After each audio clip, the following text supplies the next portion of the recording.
Bai, sufritzutako da, ez?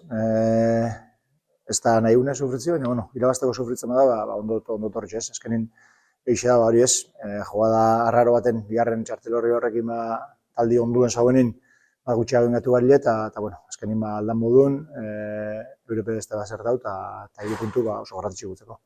Bai, bueno, eixe da, hori ez, horre gazten joa ziren du, nuen bai, moten dago pixkat burua atera ule, baina, bueno, argi daukau hemen eguneko uninez eta momentu ematen relajeten zer daukagun, así que hori izango da gure ungazteko lana, ez? Inok espentzeti zerrei eunik eta oin hartzeko mon berdin jarraitzi.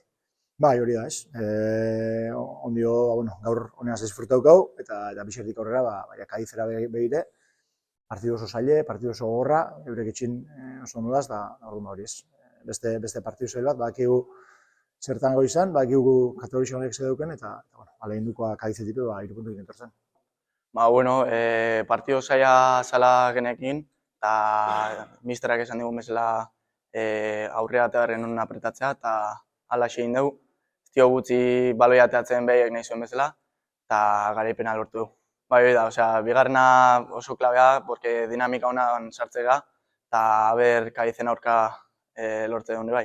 Hoi da, basatezuna, kanpuan atea berde guain, haber irazte egun astelenen, eta segi lanen. Sí, sabíamos que era un equipo difícil, al final Málaga está peleando por entrar en los playoffs y eso, pero bueno, después de hacer una buena semana, hemos venido aquí, hemos peleado y muy contentos por la victoria. Sí, la verdad que, como siempre, pues trabajando y eso, al final hemos tenido tramos de la temporada que no han salido los resultados, pero ahora estamos metiendo las que tenemos y la verdad que muy contentos por las 2 victorias seguidas. Sí, la verdad yo en todo lo que pueda ayudar al equipo, pues muy contento, la verdad. Y el día que no pueda meter, pues tendré que intentar ayudar de otra manera, pero muy contento por los goles. Sí, ojalá. La verdad que estas 2 victorias nos ha dado oxígeno, aunque sea para pensar de otra manera o así, pero sabemos que queda mucho todavía y tenemos que seguir trabajando para intentar sacar algo positivo el siguiente lunes.